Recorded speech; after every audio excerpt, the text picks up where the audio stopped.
Hello, we're talking business for the next half hour from across the Birmingham and Black Country area. Coming up this week, I'll be chatting to a demolition expert who's responsible for helping to reshape one of the region's best known shopping centres, and also a creative entrepreneur who's working on both sides of the Atlantic. First though, a look at some of the latest business headlines. And the West Midlands has seen a sharp fall in unemployment in the past week as the national jobless figure fell to a 10-year low. But there are signs that the jobs market might be cooling, according to figures from the Office for National Statistics.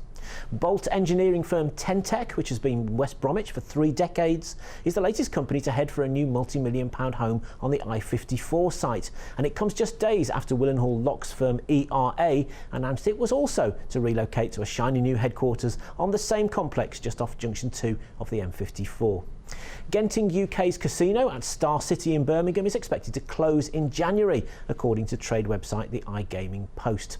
Genting opened the sister site at the Resorts World complex next to the NEC just over a year ago and is concentrating its Birmingham casino efforts there. Construction group McAlpine has been appointed to begin development of the Exchange Square residential project in Birmingham city centre, and this is one of the final pieces of the long-running mass house regeneration near the Bullring. Planning permission has been granted for more than 600 apartments on that site.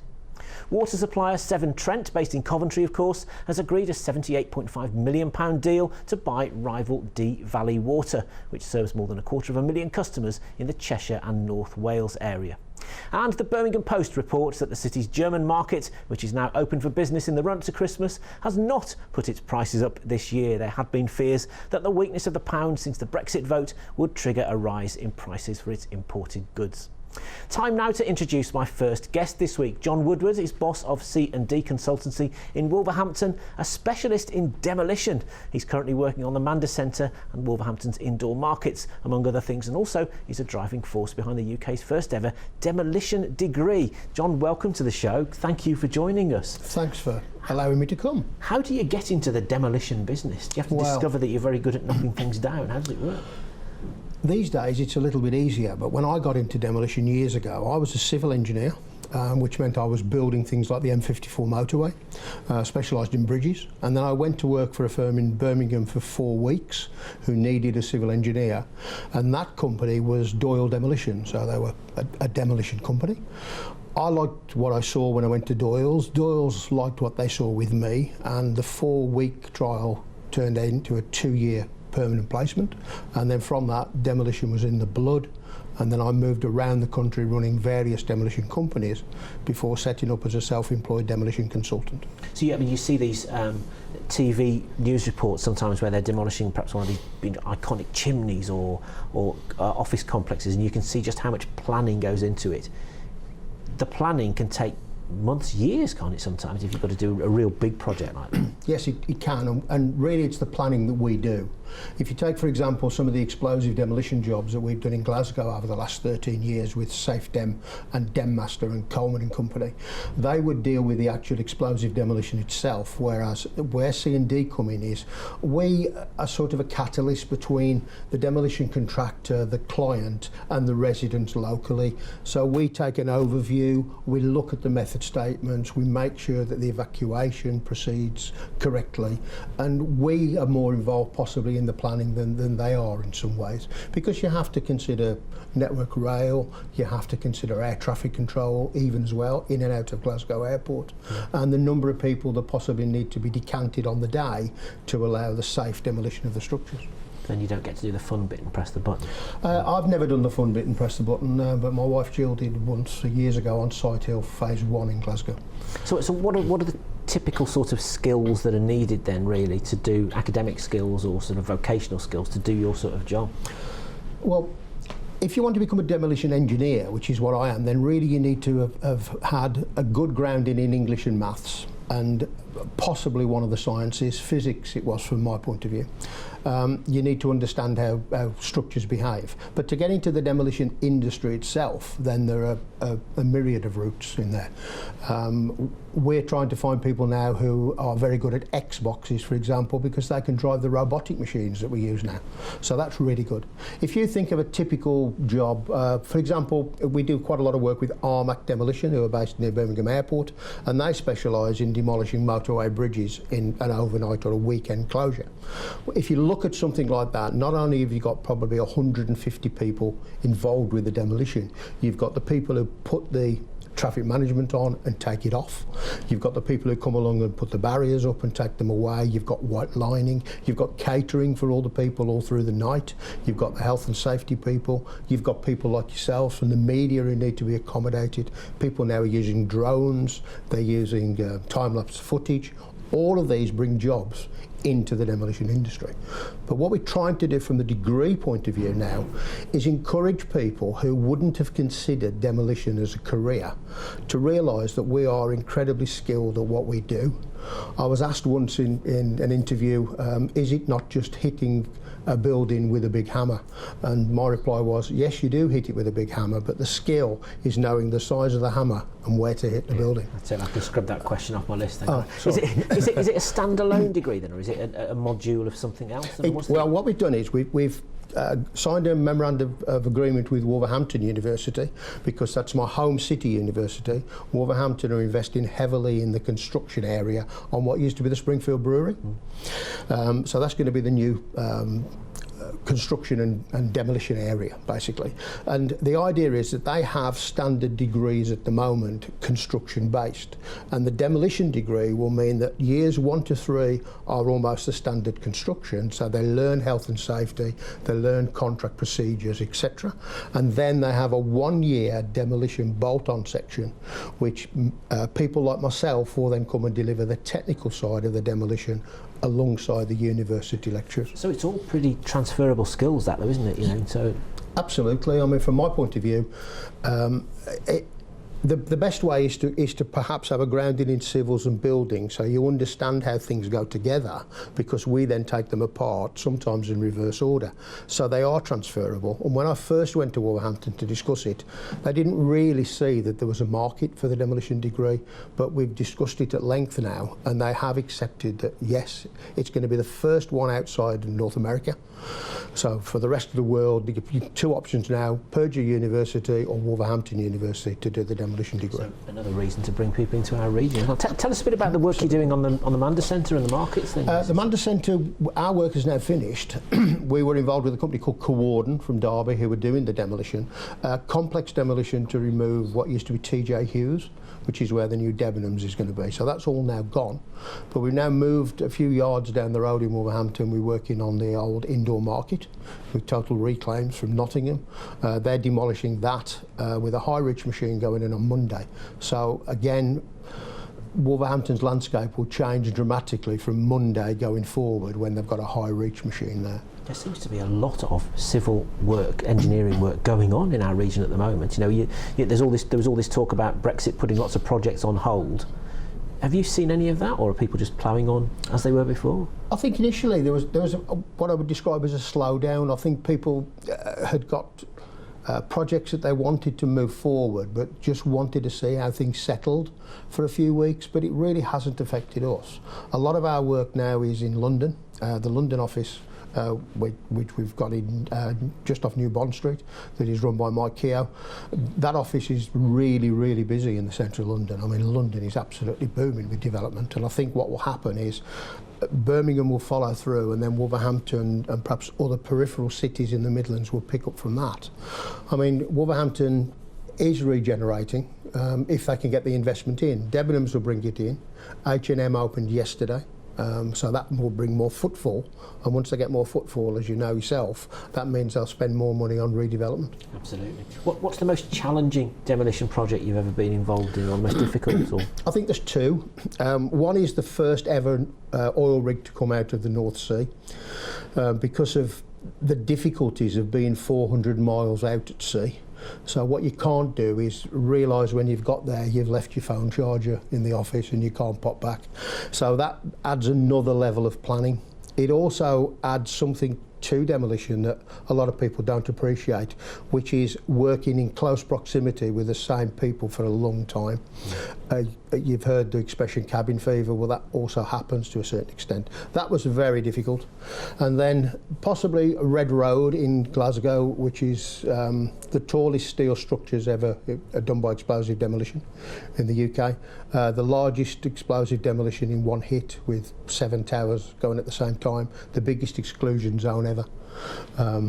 All passed without any accidents, which is what we like to see. No incident. Absolutely, in many ways. So those two really. What you don't want to be is in the headlines for any of these things, really, do you? You want to be getting on and it sounds like occasionally it happens, but people have to learn and then have to move forward. Absolutely. Well, thank you for joining us, and please keep us posted with your projects. We'll watch with interest at how you're changing the skyline of Wolverhampton and the Birmingham area. After the break, I'll be meeting a Stourbridge entrepreneur with his fingers in lots of creative pies on both sides of the Atlantic. We'll be back in a few minutes.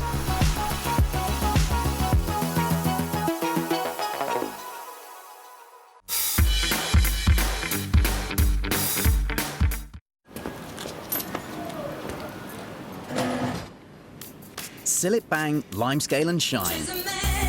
Experience the instant power formula and its incredible efficiency on limescale and dirt. Seal it bang's instant power works so quickly on limescale it almost makes cleaning exciting. Surf with fragrance release.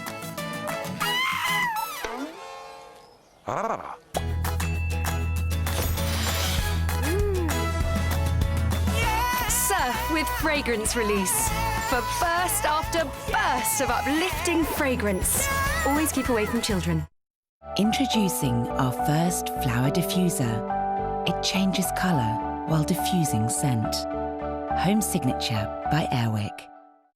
Airwick wax melts create a warm and welcoming environment in your home. Drop one in and let the wax slowly melt. Fill your home with the fragrances you love with Airwick Life Scents, our first constantly changing fragrance. Enjoy the warmth without a flame while being free to keep an eye on everything else. Airwick, home is in the air. Lower your cholesterol with the natural power of added plant sterols in Flora Proactive.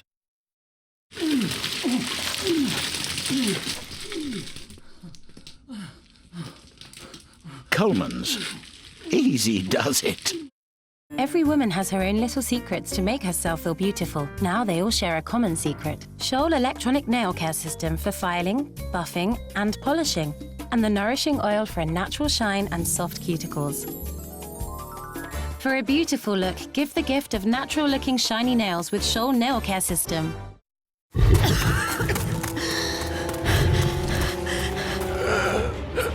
It's a nightmare when you've got a dry cough and a sore throat at the same time. Lemsip Cough. Its powerful dual relief formula helps tackle your cough and soothes your throat. Relieve the nightmare of dry cough and sore throat. Special occasions should be celebrated, but for Tim they mean heartburn, and for his twin Tom they mean indigestion. So they use Gaviscon Double Action. It gets to work instantly and lasts up to 2 times longer than antacids. So Tim and Tom can get relief, but not always from each other. Gaviscon Double Action. Lemsip Max Day and Night Cold and Flu has day capsules to help you through your day and night capsules to help you enjoy a restful sleep. When Sam came down with a burning fever, I gave him some Nurofen for children, which provides fever relief for up to 8 hours.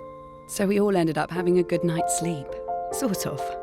Nurofen for children tackles fever quickly and lasts up to 8 hours. So they can get a full night's sleep. And so can you.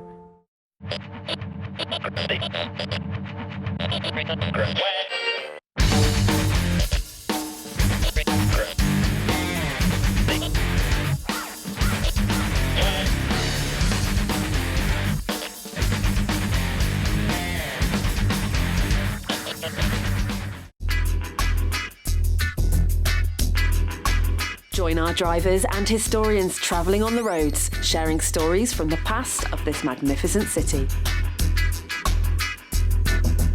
This huge traffic island here, but originally it would be a straight run down at one time. Nowadays, all around here, you've got your tertiary industries rather than your metal bashing industries. streets of Birmingham, Sundays at 9 p.m.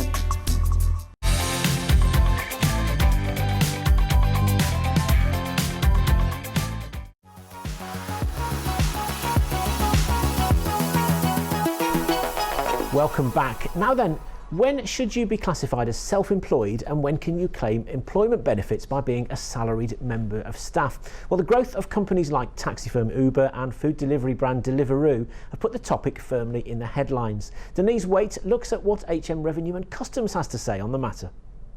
The number of self-employed people in the UK is at the highest it's ever been, and after the recent court ruling against the taxi company Uber stopping them from classifying employees as self-employed, how could this affect the business world?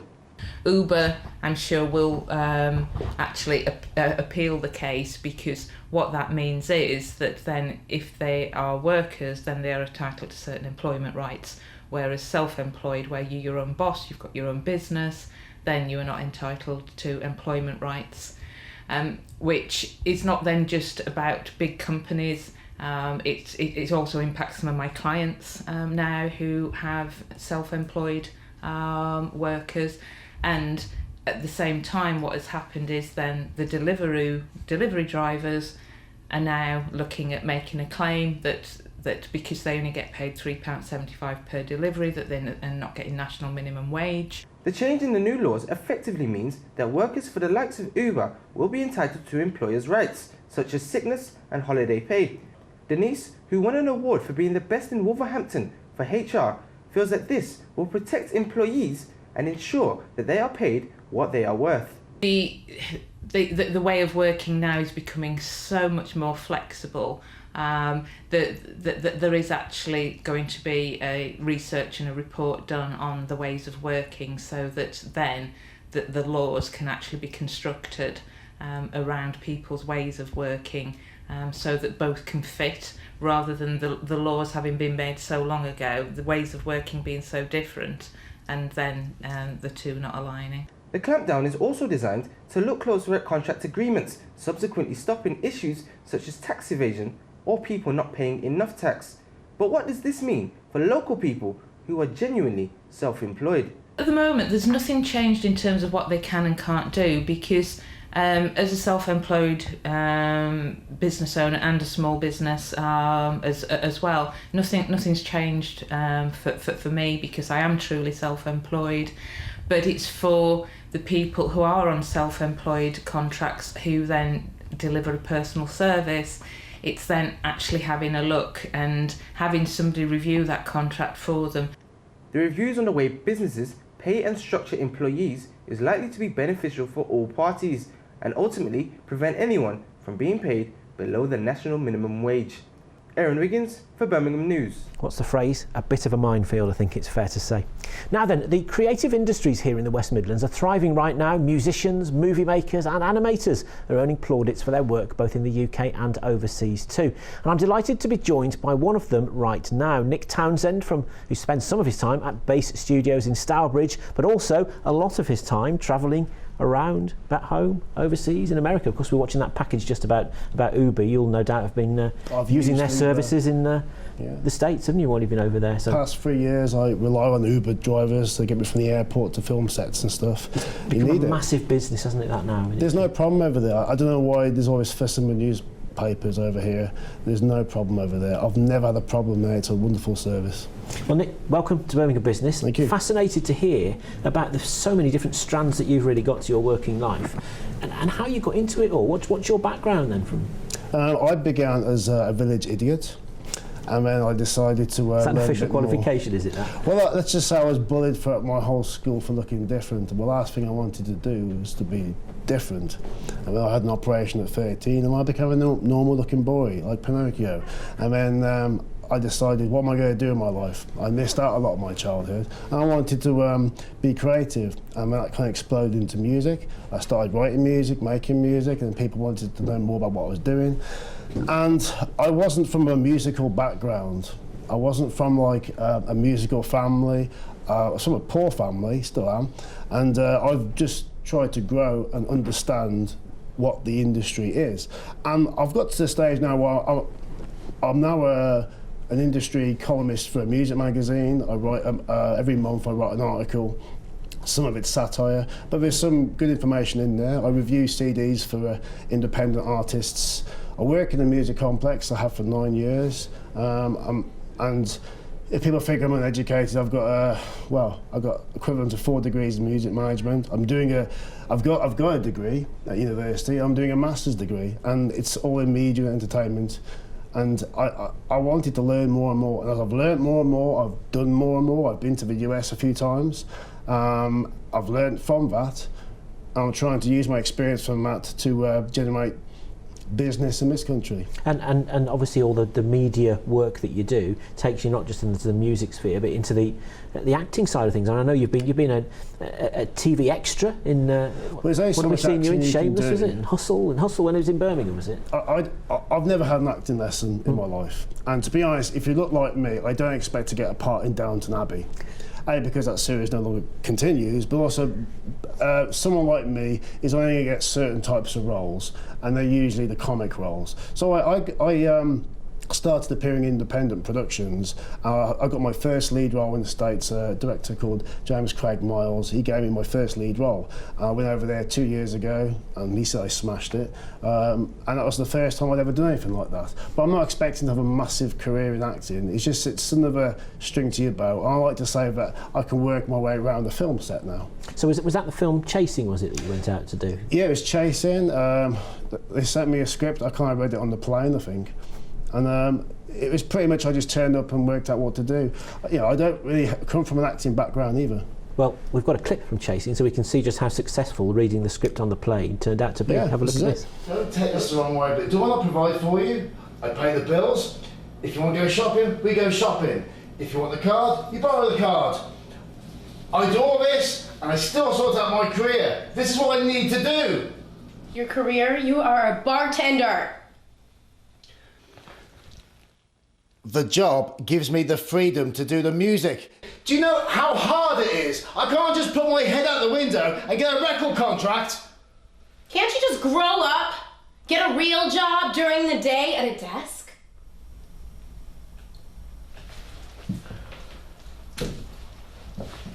Don't do this to us. Don't do this to me.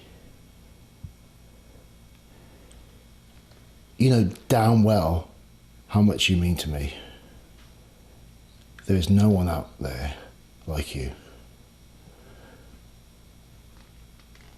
But don't make me choose. Kitchen drama. You're a natural for a British soap, aren't you? Well, I've done soaps. I've done Doctors, Shameless, but you only get the quirky roles. And I'm not expecting to get a massive lead role. It was a nice pleasure to go over the States and do some acting. I'm a musician, to be honest. I'm involved in lots of different careers, but I wouldn't say I'm trying to be the biggest actor in the world. Well, let's have a look at, because you've also been behind the camera, directing, haven't you? And that's your latest project on a production called Cling Film. That's right, isn't it? We'll talk about that in a minute. Let's have a quick look at that. It's kind of a universal message. I mean, a kid with no legs in Bangladesh could totally identify with our story. I needed to come out to this place, and I knew we all know what it is. If anything happens, someone tries to kill you, just blow your whistle. Learning to, or overthrowing the system by working within it. Taking people telling me what to do all the time. In the world of Christianity, this place is supposed to be scary and whatever. And that's the Hollywood Rock and Wrap Up. I just want the truth to come out. Cushion. That sounds great. Looks like great fun to do that, doesn't it? It was wonderful. Now, if there's people here watching the programme thinking, this is the career for me, this is what I want to do, what's your advice? How do you go about finding out whether it's right for you? I know lots of people like to call themselves filmmakers, and one of the reasons, one of the things that used to annoy me is they call themselves a filmmaker, but they'd never made a film. So I decided to make a film, and before that was even filmed, I'd owned a camera for 3 weeks. And I decided to learn how to use it. And I probably skipped the first 2 weeks. So I just tried my best. And I think you've just got to go into the deep end and do it. My agent and best friend, Debbie Stewart, she runs a company in Scotland. We both went over together. She knows clients that she works with, and she wanted to meet them. We made a film together out of it. It seemed like an ideal situation. So we met lots of people. I had to learn for the first time how to do things. I've gotten a bit better, but I haven't come from a film school. I do have a degree now in film and media, but that was kind of in between doing this. I need to know how to do it myself. What's the worst part about the industry? What's the most dangerous, most difficult part? Being ignored.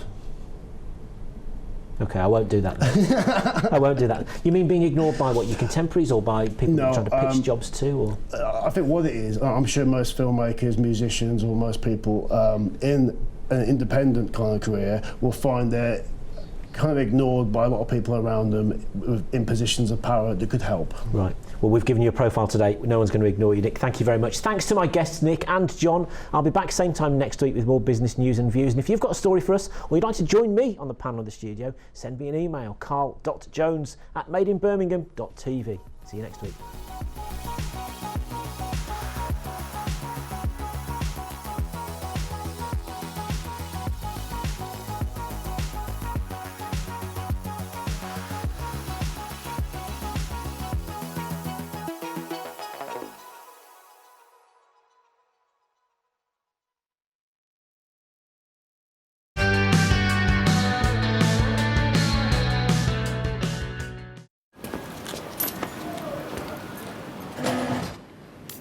Seal it bang, limescale and shine. Experience the instant power formula and its incredible efficiency on limescale and dirt. Seal it bang's instant power works so quickly on limescale it almost makes cleaning exciting. Surf with fragrance release.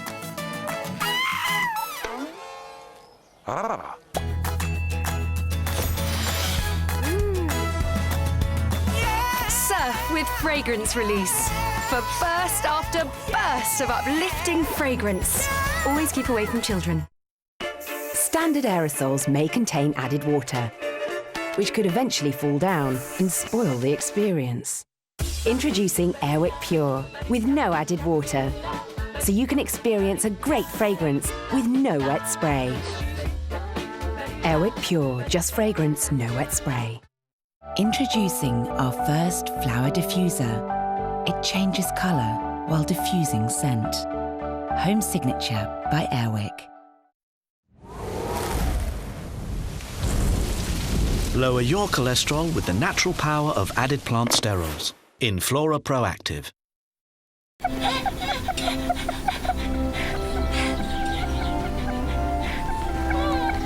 Coleman's. Easy does it. After a long day, you would love nothing more than putting up your legs. The latest innovation from Scholl, new Scholl Light Legs Tights. The fibre-firm compression hosiery helps to improve circulation in your legs from morning till evening. Make your legs feel light and look great all day long. New Scholl Light Legs Tights, 8 out of 10 women recommend.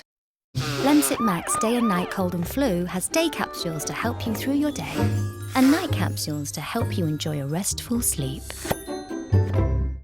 Limescale could stop things from working like they used to, and although you can't see it, it's the same with your washing machine. During each wash, limescale builds up in your machine, and the whole thing doesn't work like it used to. My advice, Calgon 2-in-1 in every wash. It helps protect your machine from limescale build-up, and that means a better performing machine. Washing machines live longer with Calgon. When Sam came down with a burning fever, I gave him some Nurofen for children, which provides fever relief for up to 8 hours. So we all ended up having a good night's sleep. Sort of. Nurofen for children tackles fever quickly and lasts up to 8 hours. So they can get a full night's sleep.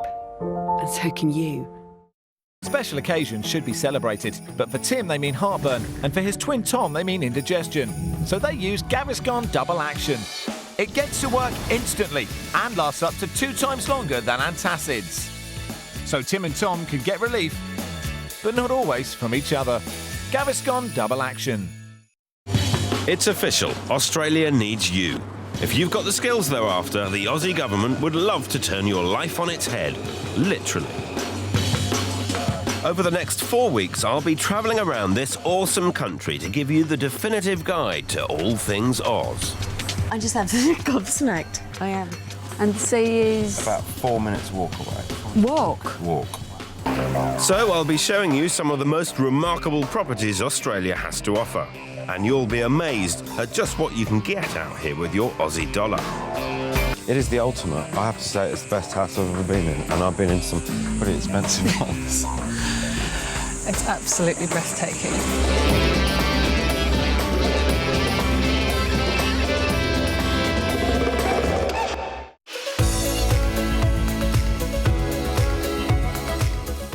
I'm Magic Kamet. When you see what I do, some will be thinking,